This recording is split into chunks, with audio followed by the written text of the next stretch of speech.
नमस्कार। आप देखना शुरू कर चुके हैं सिर्फ खबर और मैं हूं आपके साथ सौरभ त्रिपाठी। सिर्फ खबर का जो ब्रॉडकास्ट है उसमें आज के हमारे जो मेहमान हैं वो बालामऊ कछौना क्षेत्र से समाजवादी पार्टी के जो पूर्व भी प्रत्याशी रह चुके हैं और इस बार संभावित प्रत्याशी हैं अशोक कुमार वर्मा गोपाल जी हैं। इनसे ही इनका जो राजनीतिक कैरियर है वो इनसे ही परिचय लेते हैं और इनसे ही आपकी मुलाकात कराते हैं। सिर्फ खबर में आपका स्वागत है। सबसे पहले मैं सिर्फ खबर और उसके दर्शकों का धन्यवाद करता हूं, स्वागत करता हूं कि आपकी पूरी टीम ने मुझे इस योग्य समझा कि मेरा इंटरव्यू लिया जाए। सिर्फ खबर चैनल और उसके समस्त दर्शकों का बहुत बहुत स्वागत है। सबसे पहला हमारा जो सवाल है वो यही है कि आपकी जो राजनीतिक यात्रा है वो कैसे शुरू हुई? देखिए, सवाल तो आपने बहुत अच्छा पूछा है और पूछना भी चाहिए पत्रकारों को। मैं एक राजनीतिक परिवार से हूँ, उस राजनीतिक परिवार से हूँ जहाँ की पृष्ठभूमि संघ, जनसंघ और भारतीय जनता पार्टी की रही है। मेरे पूज्य पिता स्वर्गीय राम सेवक जी 1967 में जनसंघ से पहला चुनाव लड़े थे। बीच में कुछ परिस्थितियां आई ऐसी, कुछ लोगों ने उनके साथ कुठाराघात किया, तो 1977 में वो निर्दलीय भी चुनाव लड़े थे और आखिरी चुनाव वो 1993 में भारतीय जनता पार्टी की टिकट से लड़े। यानी पूज्य पिताजी का पूरा राजनीतिक जीवन जो है संघ से होता हुआ जनसंघ, जनता पार्टी और भारतीय जनता पार्टी में रहा। मैं अपने पूज्य पिताजी का, स्वर्गीय राम सेवक जी का बड़ा बेटा हूँ। एक घटनाक्रम को मैं चर्चा करता हूँ। राजनीतिक परिवार में होने के नाते शुरू से राजनीति करने का एक इरादा था। छात्र राजनीति में मैं रहा, सीआरडी के कॉलेज में भी मैंने राजनीति किया, वहाँ अध्यक्ष उपाध्यक्ष पद पर रहा मैं। उसके बाद में मैं बहुत कम उम्र में नौकरी में आ गया। सौरभ जी, आपको ताज्जुब होगा कि मैं इतना कम उम्र में नौकरी में आया कि लोगों को ताज्जुब हो जाता है कि 19 साल 20 साल की उम्र में आदमी नौकरी में आ जाए। नौकरी में करता रहा मैं, वहाँ भी मैंने राजनीति किया। मैं कई तहसीलों का तहसील अध्यक्ष रहा, संदीला में रहा, हरदोई तहसील में रहा, बिलेग्राम में रहा, लेखपाल संघ का तहसील अध्यक्ष। उसके बाद 2003 से और नौकरी छोड़ने तक मैं लेखपाल संघ का जिला अध्यक्ष रहा। इसी दौरान एक घटना ऐसी घटी कि मैं एक विकास खंड यहाँ टनियावा, जहाँ पूज्य पिताजी का कमजोर स्थिति रहती थी। ये चर्चा इसलिए मैं कर रहा हूँ ताकि आपको पूरा समझ में आए कि वास्तव में स्थिति क्या है, राजनीति है क्या। मैंने वहाँ जब काम किया, काम करने के बाद वहाँ से धर्मपत्नी जी को जिला पंचायत का चुनाव लड़ाया और वो जिला पंचायत का चुनाव जीती। जीतने के बाद घटनाक्रम ये हुआ कि पूज्य पिताजी ने सोचा कि अब कोई न कोई व्यक्ति मेरा उत्तराधिकारी हो। 26 अक्टूबर 2011 में दीपावली थी। उसके पहले मेरे यहाँ धर्मपत्नी जी जिला पंचायत का चुनाव जीत चुकी थी टनियावा से।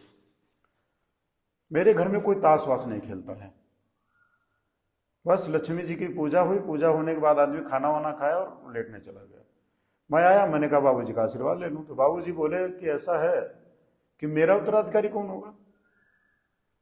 अब मैं चक्कर में पड़ गया कि क्या मतलब भाई, हर पिता का पुत्र उत्तराधिकारी होता है। मैं 5 भाई बहन हूं, 2 भाई हूं, 3 बहन है, सारे लोग रोजगार में है, सारे लोग नौकरी कर रहे थे। तो उत्तराधिकारी की बात में मैं चौंक गया एकदम कि ऐसी कौन सी बात है कि ये अपना उत्तराधिकारी पूछ रहे हैं।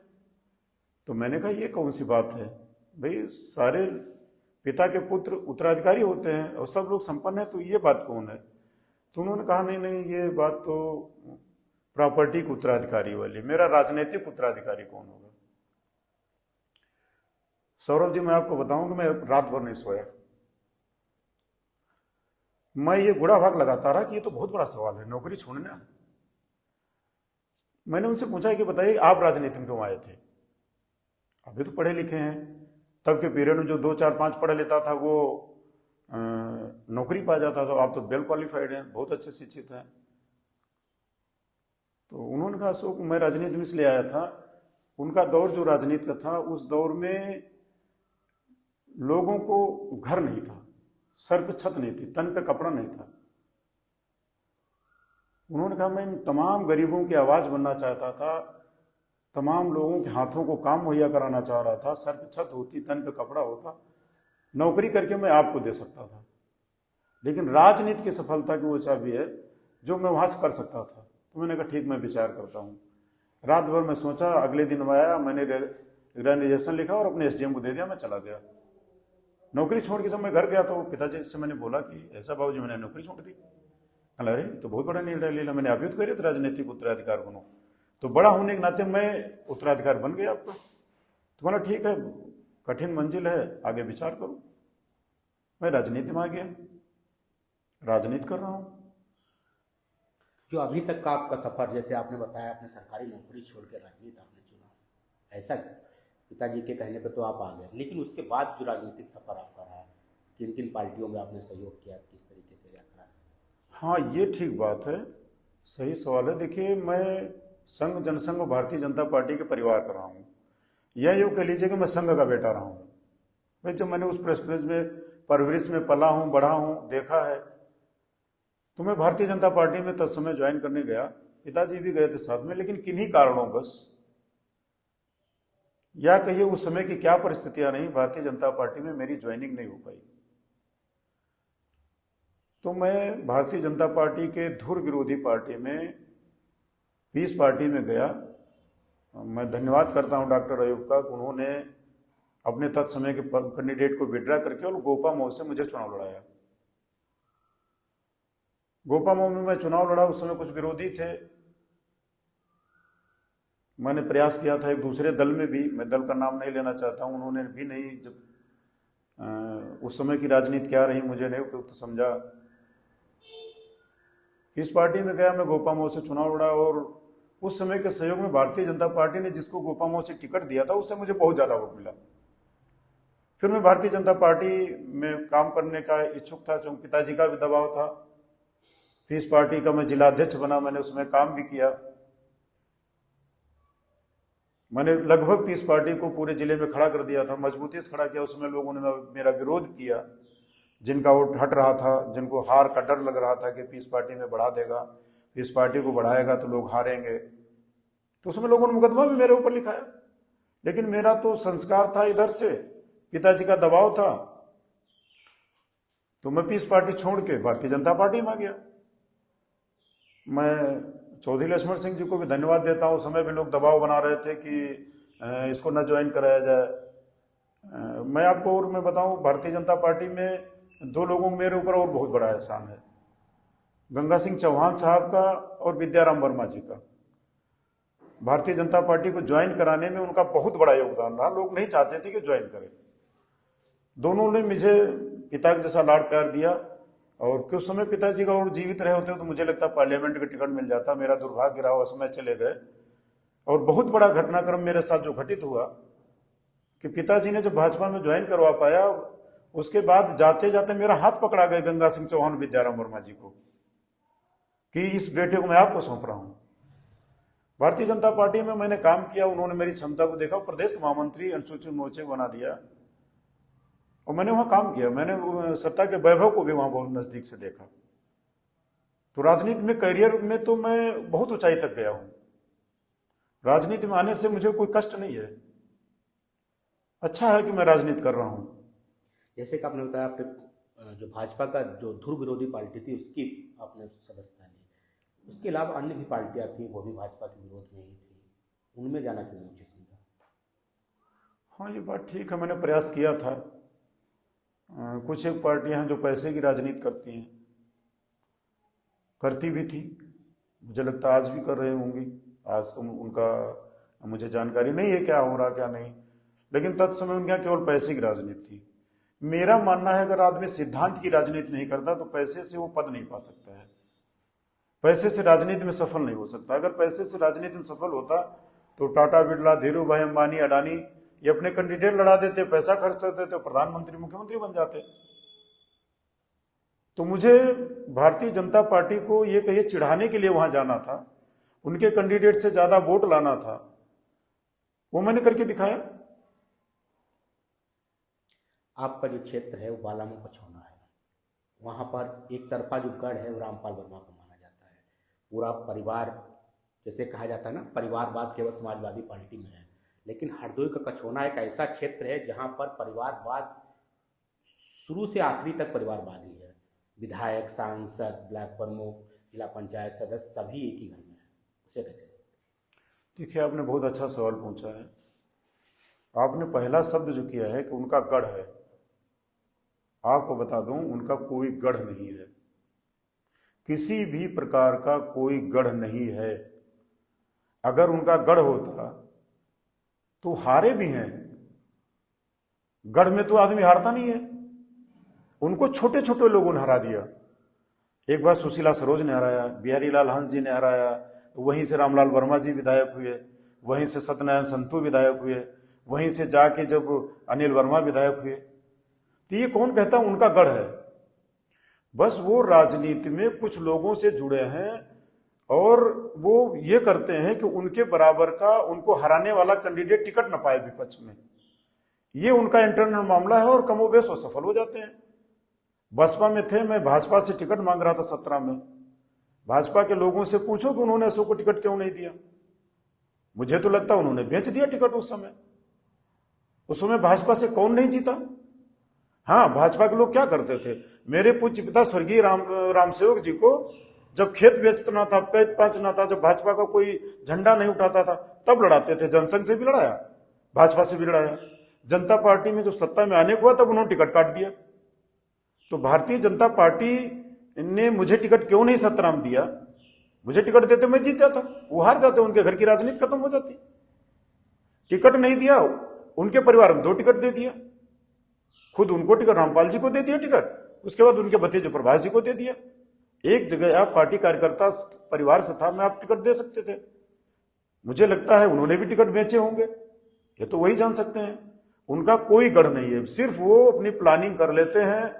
उस प्लानिंग में वो एक जाल बिछा देते हैं, उस जाल में दूसरी पार्टी को फंसा के अपने प्रबल प्रतिद्वंदी को, जो उनको हराने में सक्षम है, उसको टिकट नहीं होने देते हैं। ये उनकी पॉलिसी है। क्या लगता है बीजेपी में भी परिवारवाद है? कौन कहता है बीजेपी में परिवारवाद नहीं है? बीजेपी के लोग हैं वो अभी तक यही कहते हैं समाजवादी पार्टी ही सबसे ज्यादा परिवारवाद। नहीं देखिए, समाजवादी पार्टी में लोकतांत्रिक व्यवस्था है। परिवारवाद की जो लोग बात करते हैं वो गलत करते हैं। ये मैं एक और टीवी चैनल पे बैठ के बोल चुका हूं कि लोकतांत्रिक व्यवस्था में टिकट जिसको दिया गया फैसला जनता करती है। अब रही परिवारवाद की बात, भारतीय जनता पार्टी से ज्यादा बड़ा परिवारवाद कहीं नहीं है। माननीय कल्याण सिंह के बेटे सांसद रहे, पोते इस समय मंत्री हैं, पीयूष गोयल जी के पिताजी रहे भाजपा में, इस समय वो मिनिस्टर हैं। माननीय राजनाथ सिंह जी खुद मिनिस्टर, उनके बेटे विधायक हैं। और बहुत दूर की बात क्या करूं मैं, मेरे पास तो बहुत बड़ी लिस्ट है। हरदोई को देख लो, एक परिवार में 3 टिकट देने की क्या आवश्यकता थी? उसके बाद ब्लॉक प्रमुखी के पद उन्हीं के परिवार में देने की क्या जरूरत थी? क्या कोथावा खंड में भारतीय जनता पार्टी के पास उनके खुद के पुराने कार्यकर्ता नहीं है? मैं जाता हूं, सबसे बात करता हूं, मैं उन सब तमाम परिवारों से जुड़ा हूं। जो लोग रोते हैं, कहते भैया किस लिए मैंने भाजपा में समय दिया। मैं आपको बता दूं, उस परिवार को तो कतई टिकट नहीं देना चाहिए भाजपा को। वहां के लोगों की FIR भी लिखा, मैं आपको बता रहा हूं कि आपने जनसंघ का और भारतीय जनता पार्टी बस्ता डाला, इसलिए सजा दी जा रही है, इसलिए हाथ काटे जा रहे हैं, इसलिए गोली मारी जा रही है। इस व्यवस्था को आप क्यों भूल गए? उन तमाम परिवारों में जो परिवार आपके पार्टी के कार्यकर्ताओं का शोषण करते रहे, आपके पार्टी के कार्यकर्ताओं को दबाते रहे, तो उन लोगों को आपको टिकट देने की क्या मजबूरी थी? ये तो भारतीय जनता पार्टी बता सकती है। मैं लड़ने के लिए तैयार था, मैं तो सांडी टिकट चाह रहा था। सांडी में मैं काम कर रहा था, भाजपा के बड़े नेता ने बुला के मुझसे कहा ऐसा है सांडी तुम छोड़ दो, मुझे समझाया और तुम बालामऊ चुनाव लड़ो। उनकी एक बात में दम था। बालामऊ में जो नया बालामऊ बना है उसमें हेरोरी विधानसभा के ज्यादा गांव हैं। जो मेरे पूज्य पिता स्वर्गीय रामसेवक जी का निर्वाचन क्षेत्र रहता था 85 हेरोरी, उसका वो इलाका जो पिताजी का गढ़ था, जहां उनके तत्समय के प्रतिद्वंदी उन गांव में कभी नहीं हरा पाए पिताजी को, वो बालामऊ में चला गया था। तो मैं बालामऊ काम करने लगा। अच्छा, मैं ग्रास रूट से उठा हूं, बहुत छोटे परिवार से उठा हूं, काम करना जानता हूं। काम करके मैंने बालामऊ तैयार कर लिया। बालामऊ में सर्वे हुआ, सर्वे में मैं नंबर 1 था, और सर्वे में जब हुआ तो बहुत अंतर था। कुछ फिरकाप्रस्त लोगों ने उनको समझा दिया कि इस बार, पिछली बार अनिल ने हराया था, इस बार अशोक से हार जाओगे, बसपा छोड़ के मैनेज करके भाजपा में आ जाओ। तो क्या दल बदलू शब्द ये इस समय चर्चा में काफी, वो आप किसके लिए कहेंगे? देखिए, दल बदलू शब्द के साथ फिरका प्रस्ती भी जोड़ लो। पार्टियों को यह सोचना चाहिए कि मेरा कार्यकर्ता क्या है, इसका हुनर कितना है, इसमें काबिलियत क्या है, और अपने कार्यकर्ता को बढ़ाना चाहिए। सबसे पहले आप भारतीय जनता पार्टी के लोगों से ये पूछो, 19 विकास खंड है यहां, 19 विकास खंड में उनके खुद के ब्लॉक प्रमुख कितने कार्यकर्ता हैं, पूछिए जरूर जब भाजपा के लोग मिले। फिर उनसे पूछे यहां की जिला पंचायत है, जिला पंचायत में क्या भाजपा के कैडर बेस का आदमी बैठा है जिला पंचायत में? उसके बाद यहां 8 विधानसभाएं हैं। भारतीय जनता पार्टी के लोगों से ये पूछिए कि 8 विधानसभा में आपके मूल कैडर के कितने लोग विधायक हैं, और जो जवाब दे वो हम तक जरूर पहुंचा देना। जो सत्ता में एक बार सफल हो जाता है फिर वो छोड़ना नहीं चाहता है, और काम कोई करता नहीं है। जैसे काम अगर करें तो मुझे लगता है फिर उसको अगली बार चुनाव जीतने में आसानी हो। बस पैसा पैदा करते हैं, जैसे भी पैदा कर पाते हैं, दूसरी पार्टियों में मोटा चढ़ावा दे देते हैं, वहां से टिकट ले लेते हैं, तो कार्यकर्ता का पतन होता है, कार्यकर्ता की मौत हो जाती है जो काम करता है। सवाल आपके क्षेत्र का, 9 बार के विधायक आपके यहाँ हैं रह चुके रामपाल, जो इसमें वर्तमान में भी है, सबसे बड़ी समस्या जो अभी भी बरकरार है उनके 9 बार विधायक चुनने के बाद वो कौन सी है? देखिए, इसको मैं थोड़ा बृहद बताया दे रहा हूं आपको।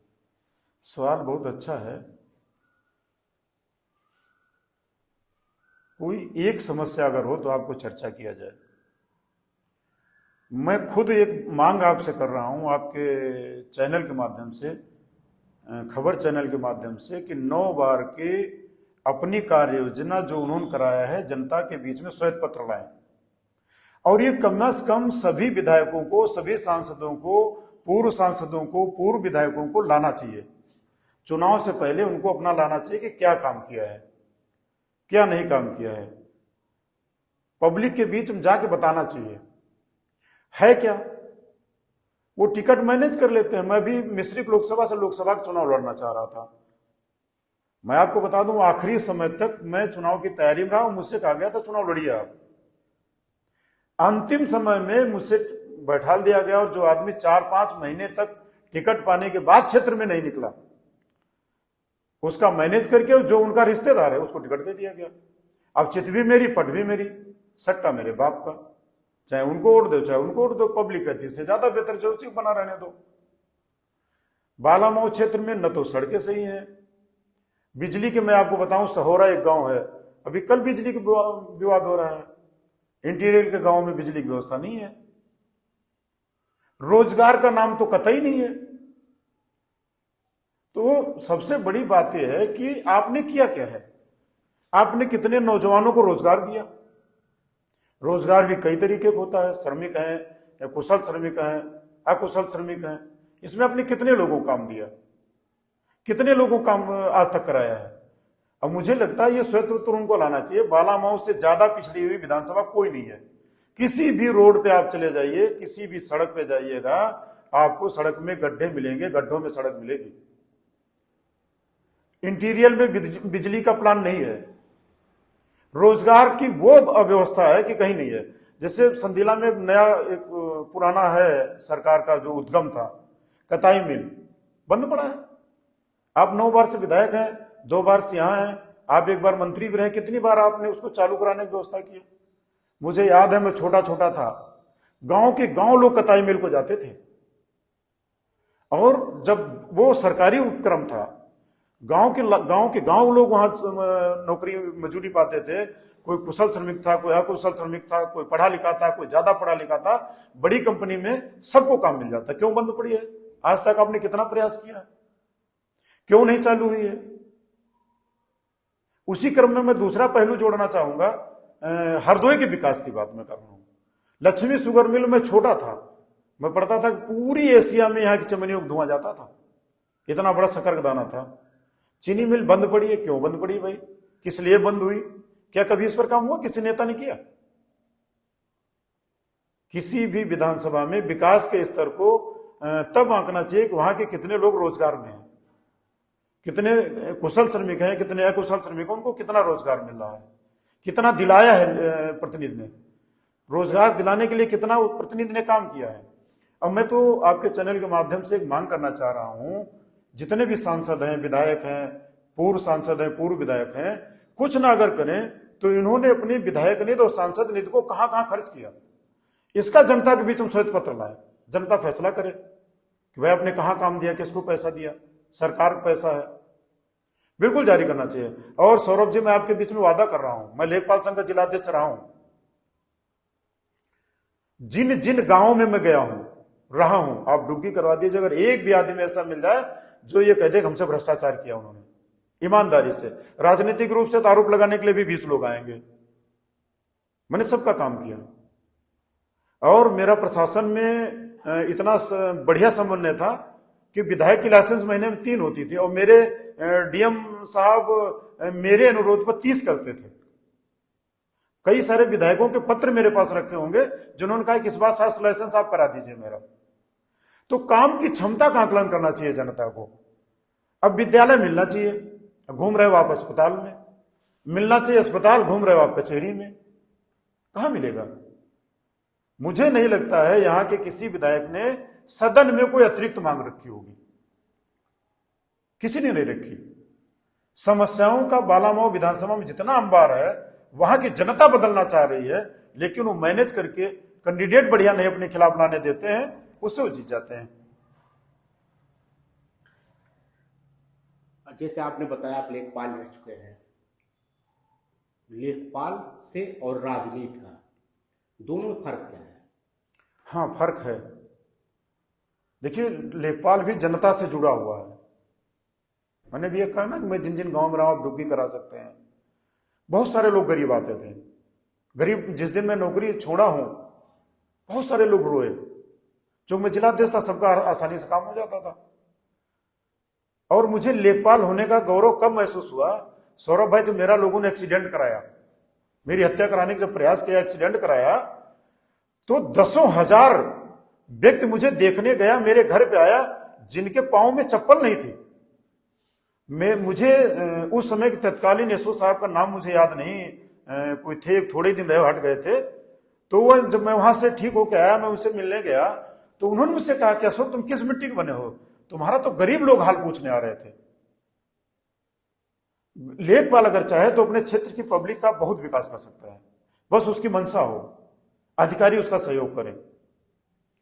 और लेखपाल से अलग हटके राजनीति में आना, लेखपाल रह के मैं केवल अपने बच्चों को पाल सकता था, चोरी चपाती कर लेता अगर थोड़ी बहुत तो रिश्तेदारों को पाल सकता था, या यूं कहिए कि नौकरी वाला व्यक्ति सिर्फ अपना परिवार पाल सकता है, और अगर चोरी चपाती करेगा थोड़ी बहुत तो अपने नातेदार रिश्तेदारों को पाल सकता है। लेकिन राजनीतिक वो दायरा है जहां से हजारों लोगों की आवाज बना जा सकता है, जिनकी आवाज लोग दबाना चाहते हैं, जिनके सरों पे छत नहीं है, जिनके तन पे कपड़ा नहीं है, जिनके हाथों में रोजगार नहीं है, उन तमाम लोगों के लिए राजनीति में रहकर व्यक्ति काम कर सकता है। वो करने का मेरा इरादा है। इस समय तमाम लोग हैं, महंगाई पे कोई बात नहीं करता है, स्वास्थ्य पे कोई बात नहीं करता है। अब मेरा तो प्रमुख मुद्दा है शिक्षा। जब मेरी धर्मपत्नी जी जिला पंचायत थी, तो मैं जब जिला पंचायत वो जाती थी तो शिक्षा के स्कूल के लिए ले जाती थी कि मेरा इस गांव में स्कूल नहीं, इस गांव में स्कूल की बाउंड्री नहीं है, इस गांव के स्कूल के प्राइमरी स्कूल को जूनियर कर दिया जाए, इस जूनियर स्कूल को हाई स्कूल कर दिया जाए।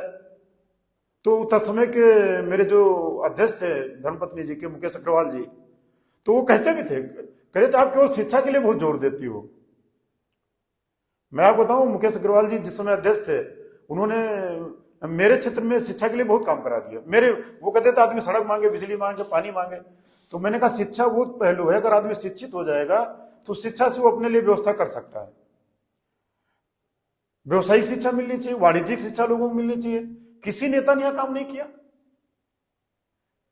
एक भी जनपद हरदोई का नेता, मैं ये शब्द जो है कठोरता पूर्वक कह रहा हूं कि हरदोई के किसी भी नेता ने बेहतरीन शिक्षा के लिए काम नहीं किया, बाहर चाहे जिसने कर लिया हो। यहां इंजीनियरिंग कॉलेज होना चाहिए था, यहां वाणिज्य कॉलेज होना चाहिए था। और अब तो नया युग आ गया, कैंपस सिलेक्शन की बात चलती है। अगर अच्छे विद्यालय होते तो नौजवानों को रोजगार जो है विद्यालय से ही उपलब्ध हो जाता। सरकार की मंशा देखिए, जवानों के लिए कोई काम नहीं कर रहा। सरकार ने अग्निवीर ला दिया। अरे जो 18 साल से 22 साल बच्चा सेना में जाता था, 30 साल 32 साल काम करता था, 4 साल बाद वो बेरोजगार बन के घूमेगा। कौन सी आपकी योजना है भाई? ये जवानों के साथ, नौजवानों के साथ धोखा है। इन पॉलिसियों पे जितने नेता काम कर रहे हैं, मुझे लगता है वो नेता जवानों के साथ नहीं है। किसानों के लिए कोई नेता काम नहीं कर रहा है, कोई नहीं काम कर रहा है। किसानों को साथ में ठगी जैसा मुझे लग रहा है, आभास हो रहा है। डीएपी की बोरी पहले 50 किलो की आती थी, 45 किलो कर दी, अब मुझे पता चला 40 किलो हो गई। किसान तो बेचारा बोर ही जानता है कि हम एक बोरी डाला है खेत में। अब 50 किलो की जगह वो 40 किलो डालेगा तो एवरेज तो कम रहेगा ना। तो ये विशुद्ध रूप से किसानों के साथ मुझे लगता है ठगी हो रही है। समय से खाद नहीं उपलब्ध हो रही है। किसी नेता ने, एक भी नेता हरदोई बताए जिसने कहा हो कि किसानों को समय पे खाद बीज मिले। मैं अगर कभी सफल हुआ तो मुझसे ये रखिएगा रिकॉर्ड में, और मेरे कार्यकाल बाद मुझसे यही सवाल पूछे कि आपने कितना किया है। युवाओं को राजनीति को लेकर क्या कहेंगे? राजनीति में युवाओं को आना चाहिए या नौकरी की तरफ जाना चाहिए? देखिए, भारत में अगर लोकतंत्र बचाना है, भारत को पूंजीवाद से बचाना है, भारत को विकसित राष्ट्र बनाना है, तो निश्चित तौर से युवाओं को राजनीति में आना चाहिए। नौकरी करके सिर्फ वो अपना पेट पाल सकते हैं, और राजनीति की सफलता की चाबी के साथ वो देश को समृद्ध कर सकते हैं।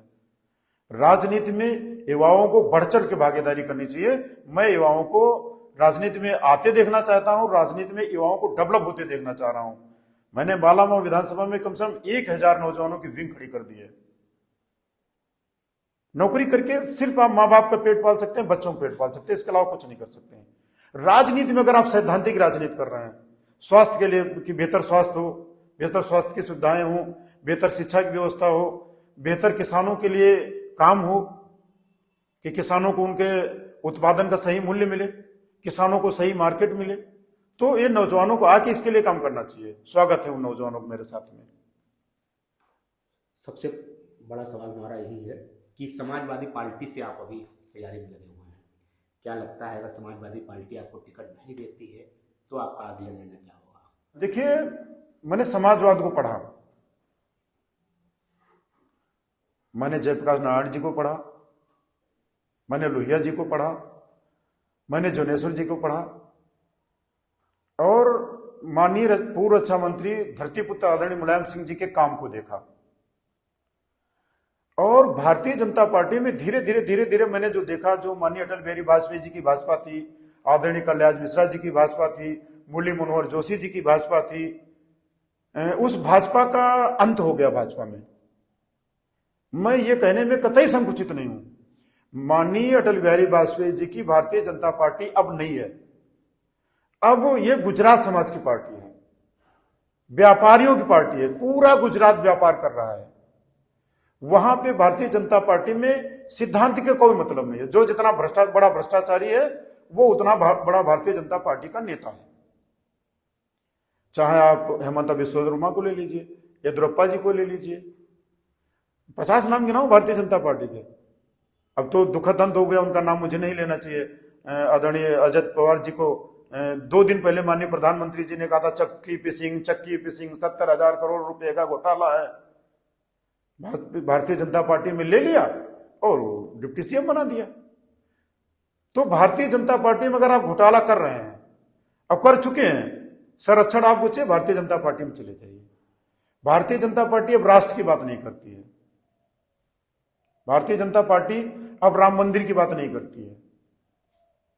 भारतीय जनता पार्टी व्यापार की बात करती है। काफी बड़े गंभीर आरोप हैं आपके। नहीं, मैं जबकि आप उसी पार्टी में रहकर, मुझे ये नहीं कहना चाहिए, मैंने इसीलिए छोड़ा है ना।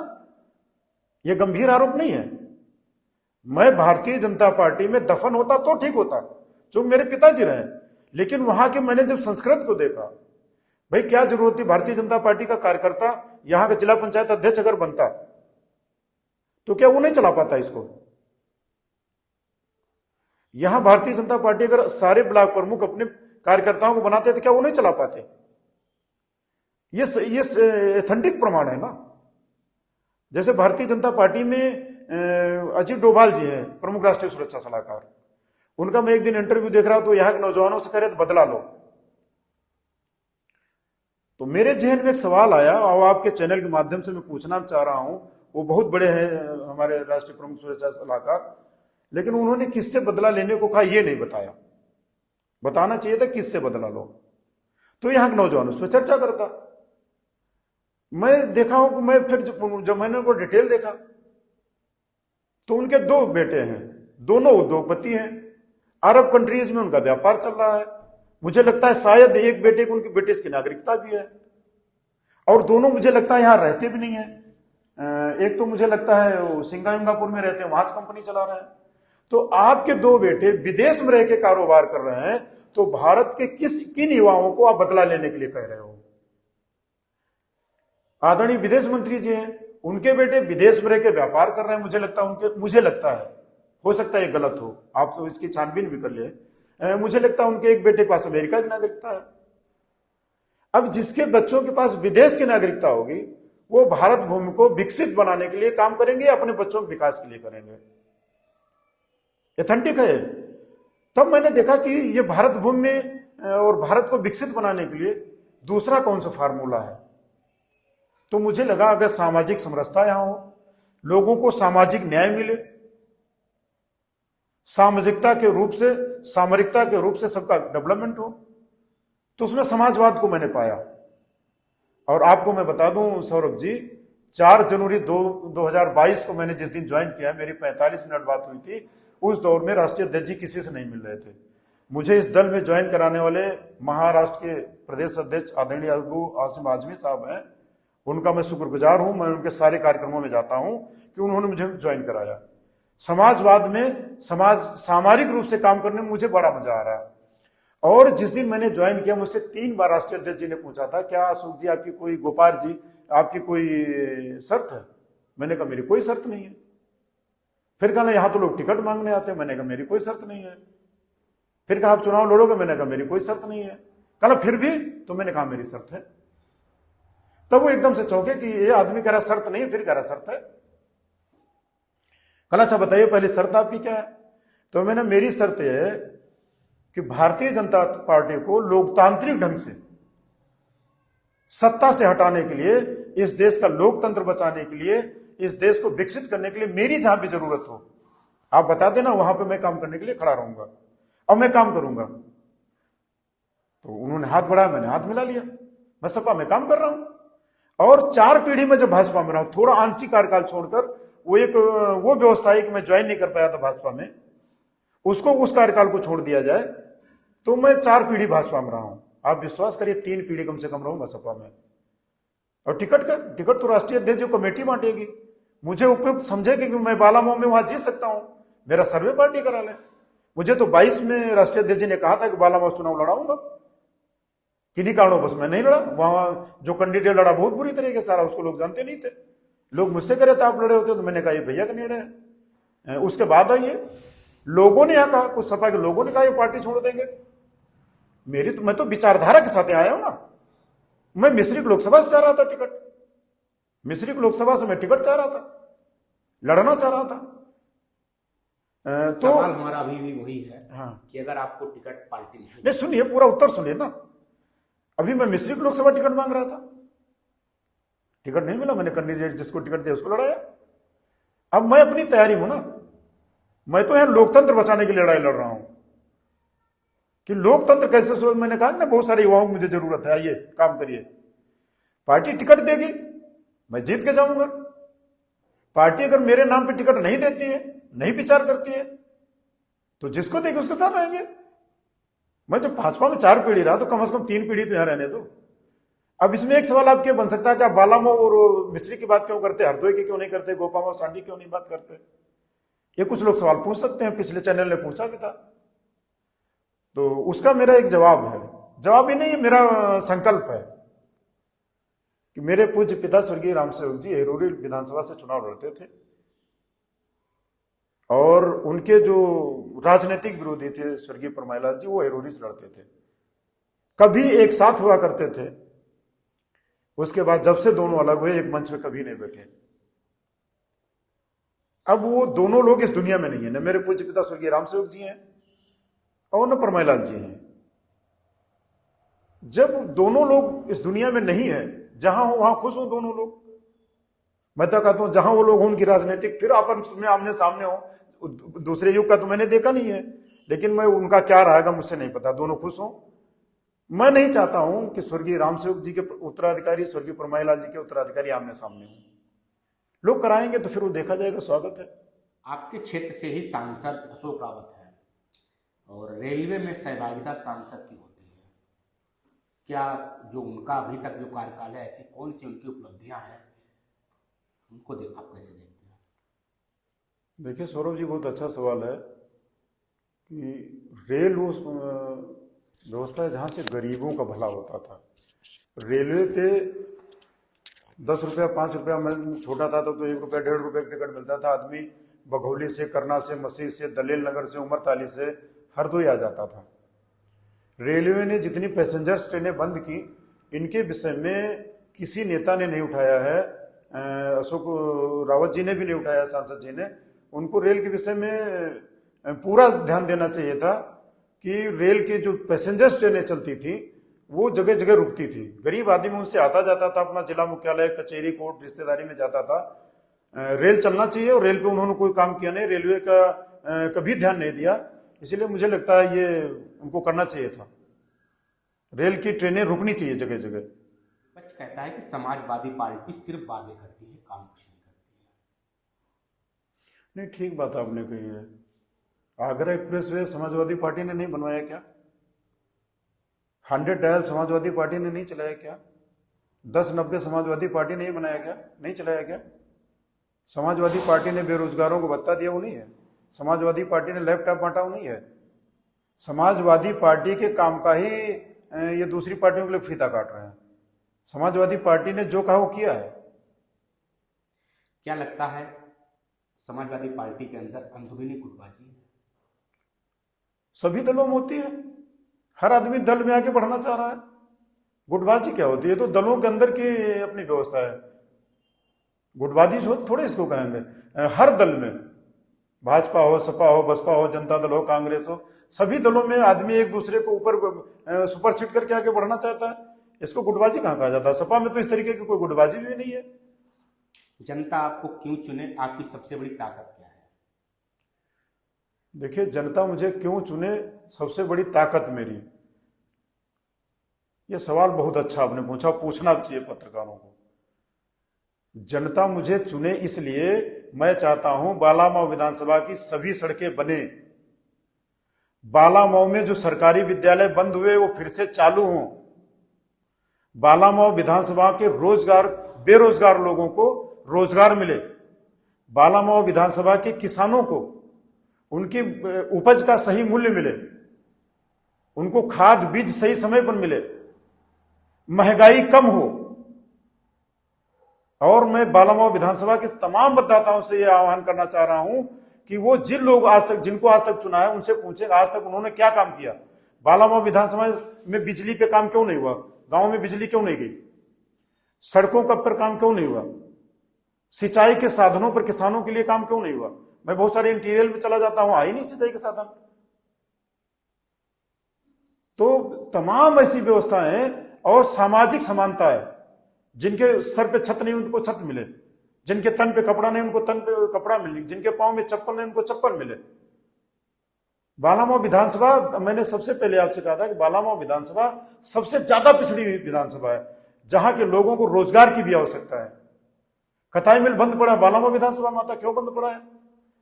मैं अगर चुन के जाता हूं तो कताई मिल फिर से चालू होगा, समाजवादी पार्टी की सरकार बनी, कताई मिल फिर से चालू होगा, इतना है। और कताई मिल के साथ साथ मैं प्रयास करूंगा लक्ष्मी शुगर मिल भी चले।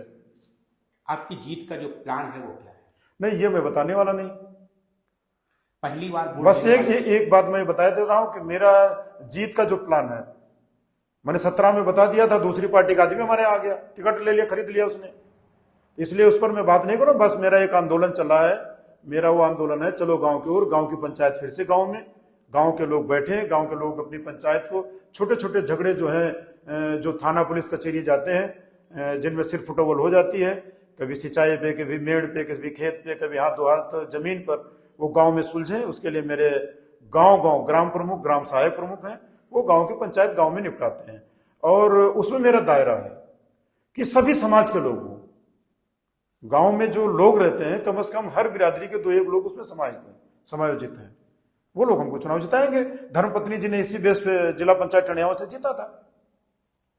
पहली बार जो वोट देने वाले युवा हैं उनको कैसे जोड़ रहे हैं? पहली बार जो वोट दे रहे हैं, सबसे पहले वो अग्निवीर को पढ़े कि अग्निवीर इस सरकार क्यों लाई। उसके बाद सारे पहली बार वोट करने वाले लोग लोकतंत्र को बचाने के लिए राष्ट्रीय अध्यक्ष आदरणीय अखिलेश यादव जी के लिए करें। सोशल मीडिया आप कितना इस्तेमाल करते हैं? सवाल बहुत बड़ा आपने पूछा है, हमको ये बताए। सोशल मीडिया का ही नहीं, सुनिए, बहुत अच्छा सवाल पूछा है। सोशल मीडिया में हमारे लोग कितने हैं, कितने पत्रकार साथी हमारे हैं, कितने हमारे चैनल हैं, कितने हमारे मीडिया सेंटर हैं, कितने लोग हमारी बात को उठाएंगे, और सबसे बड़ी बात हमारे लोग जो हैं सोशल मीडिया में, वो कितने लोग सोशल मीडिया में जुड़े हैं। और साफ करूं, 17 में मैं सोशल मीडिया में आया था, तभी दूसरी पार्टी का आदमी हमारी पार्टी में टिकट खरीद लिया था। क्षेत्र में रहिए, क्षेत्र में जाकर पता करिए, लोग बता देंगे। मतलब सोशल मीडिया पर आपने अपनी आवाज उठाई, लोग जाके आपकी पार्टी का टिकट आपको ले लिए। इसीलिए कुछ मुद्दे जो है बंद रहने दो ना, हुकुम के का जेब में रहता ना, तो कुछ पत्ते बंद रहने दो। आपके क्षेत्र से ही सांसद अशोक रावत है और रेलवे में सहभागिता सांसद की होती है, क्या जो उनका अभी तक जो कार्यकाल है, ऐसी कौन सी उनकी उपलब्धियां हैं, उनको आप कैसे देखते हैं?